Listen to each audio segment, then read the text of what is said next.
Good morning. We continue this new series, Not a Fan, today.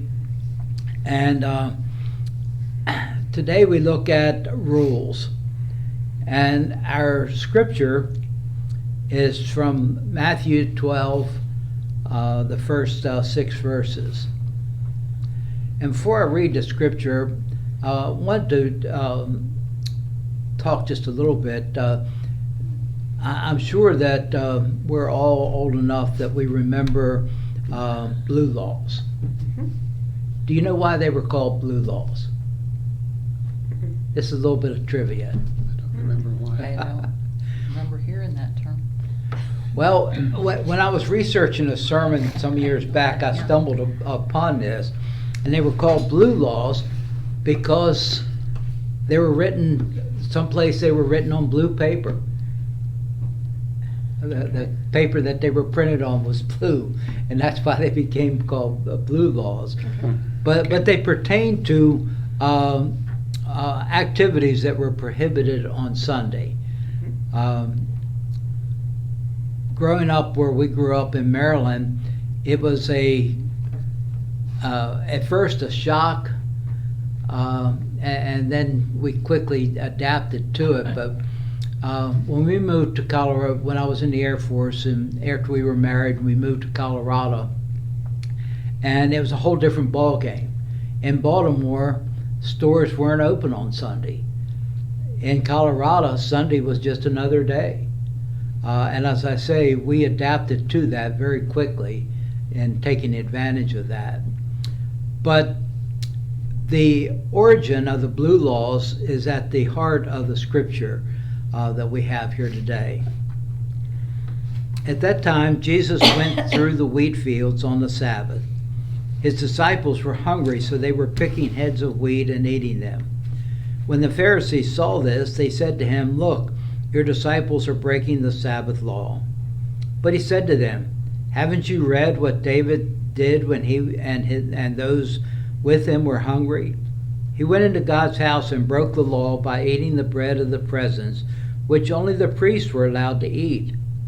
Or haven't you read in the law that on the Sabbath the priests in the temple treat the Sabbath as any other day and are still innocent? I tell you that something greater than the temple is here." In some other translations, something is translated as someone is greater. Now, just to give you the lay of the land, there was not a lot of land that was suitable to have crops planted in it. They tended to be long and narrow tracts of land, and they were very valuable. And so you didn't waste land by giving a right-of-way for a travel path. There were narrow paths that went between the fields. These were public right-of-ways for everybody to use. And in reading that description, it reminded me of in Vietnam, the rice paddies. The paddies were divided by raised land, and this land was used as thoroughfares. That was their roads that they traveled on. Well, this is the path that they're on as they're traveling, and the way that they sowed the wheat, these paths were so narrow that they didn't make any distinguishing. They would just sow the grain, and what fell on the path didn't grow, but it grew right up to the path. So you didn't have to really leave the path to reach out and to eat to pluck the grain heads. I have never tried eating raw grain. Don't know what it tastes like, but apparently this was a common practice that people would do this. It was also a common practice and an accepted practice for people who were traveling, who were hungry, to take some of the grain that was beside the road. That was an accepted practice. The landowner expected people to do this. what was against the law was to take a stick aside and actually cut the stalks off. You could pull the grain head off, but you couldn't cut it. That was open to anybody. And that's what the disciples were doing. And all of this was accepted practice, except for one thing. They were doing it on the Sabbath. And that was against the law. And I talked a little bit about this last week, about the Sabbath laws and how they have been perverted. There were 39 tasks that had been identified as being forbidden, that were considered work on the Sabbath. And that wasn't enough. They had to define each of these 39 tasks, had a list of definitions as to what was considered work within this task. And I talked last week about that you weren't able to bear a burden. That was considered work. And so what was considered work? Well, one of the things that was considered work was to carry your money pouch. The money pouch would have contained metal coins. So depending on how wealthy you were, depending on how heavy the pouch might be. But as a workaround, and how they had corrupted this, is that you could take so many paces with this pouch, and then you could set it down. But then they did not say, and so therefore people assumed that this was permissible, they did not say you couldn't pick it up again. So you could pick it up again, take those prescribed number of steps, and set it down. And you could continue on this way until you got back home with your money. That's the kind of things that have been written down and to identify what was work. In this passage, Jesus is challenged by the religious leaders who don't believe in his authority. Now, it doesn't say that they're there watching him, but the fact is, since they were traveling and the wheat fields were not in the cities, that the only way that they could have observed what his disciples were doing is if they were part of the crowd. Scripture doesn't say that, but that's the only way that they could have observed what had been going on there. These religious leaders, they argue that about the Sabbath and say he's working evil because he cast out demons. The scripture goes on in this chapter to talk about that on the Sabbath. And Jesus defends himself and warns that those who reject him and his message will face severe consequences.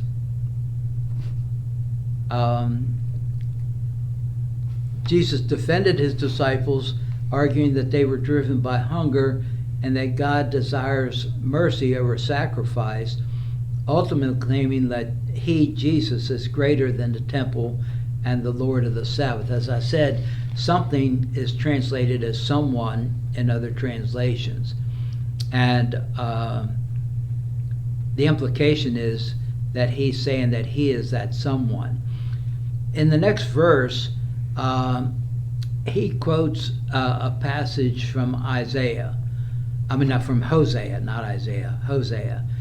And what he quotes is, God is saying, I want mercy, not sacrifice.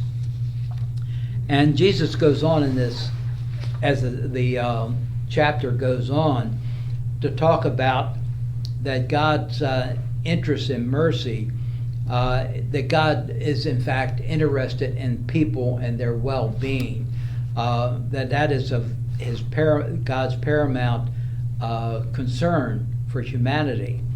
And all of these laws, if you will, all of these rules and regulations really don't mean anything as far as God's concerned. The law was given to help people in their relationship, to be in a right relationship with God, and not to be a burden. But the religious leaders had interpreted them in such a way that they have become a burden for the people, because who could remember all of this? And even though they were written down, the people didn't have copies of that. You couldn't go to your bookstore and get a copy of all the rules and regulations. It just didn't exist. They were written on scrolls, but the scrolls were not widely available.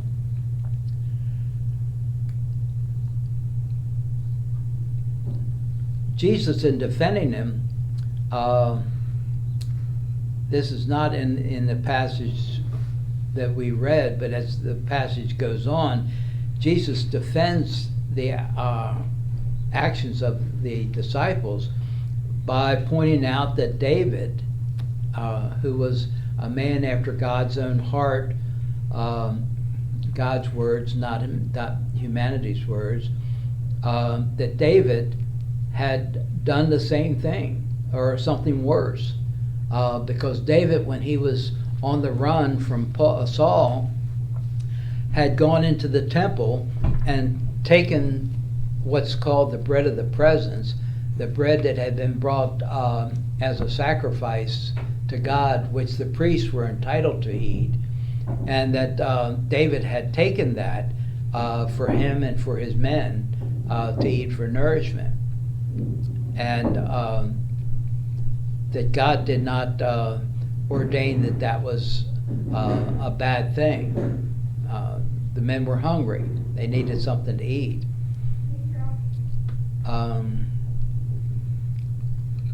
And as a part of his defense, Jesus, as I said, indicates that there is someone or something that is of greater importance there among them.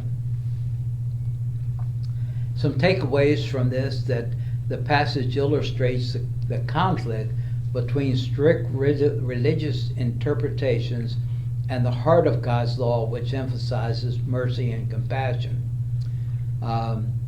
Mercy and compassion don't seem to be two words that the Pharisees and scribes were very well acquainted with. Jesus challenges the Pharisees' legalistic approach to the Sabbath, showing that the purpose of the Sabbath observance should be rest and care for others, not to rigidly adhere to rules. And the passage highlights Jesus' divine authority and his role as the Lord of the Sabbath, setting the stage for his ministry and the claims of being the Messiah. It also sets the stage for further conflict with the Pharisees that ultimately leads to Jesus being crucified. Well, we see that Jesus is changing the rules as he goes about his ministry, and that this results in conflict. And it's my observation that anytime anyone changes the rules, there is conflict. There are those that don't want anything to change, and there are those that want everything to change. And that there's not always a common ground in between. So in that respect, what's going on between Jesus and the Pharisees here is an expression of human nature, that regardless of the laws, the Pharisees and their feeling that they were upholding God's laws, human nature doesn't want any change from the status quo, because you know what's coming next. But yet there are some that feel that things have to change in order for something better to happen. And the world that we live in today, I'd be remiss in not also adding that there are those that want change for personal gain. In order for them to get what they want, something has to change there. That's the world we live in today. Well, we'll see where Pastor Dawn takes this as we continue this series, Not a Fan, which he's basing on a book that she talked about last week. And You can purchase that book, but it's not necessary for this sermon series. Could So- I say something? Yes. Yesterday, I went to the spiritual life retreat that the women's group was having. Epworth. Yeah. Excuse me. Oh, yeah. Anyway, the person who was leading the group then at the end had communion, and she said they were doing the when Jesus was at the Last Supper, and they were doing the communion, but which became communion. He said, oh shoot, now I can't remember what he said. She said, when they were doing the bread, he said, "This is my body, which is broken for you." And she said that was a whole new thing. That was not in the ritual that they were supposed to be following. This is my body, that's not right. And then he did the same thing with the wine. He said, "This is my blood, which was given for you," and that was just wrong, and people were not happy about it. But we got used to it, I guess. Change. Well, it was not part of the Passover celebration, and he was adding that for the benefit of his disciples, and the church has taken that, and we still do that today, and remembering what Christ has done when we celebrate communion. Any other thoughts or comments? Well, I hope that you'll be joining us either online or with us in the sanctuary, and may God's blessings be upon you.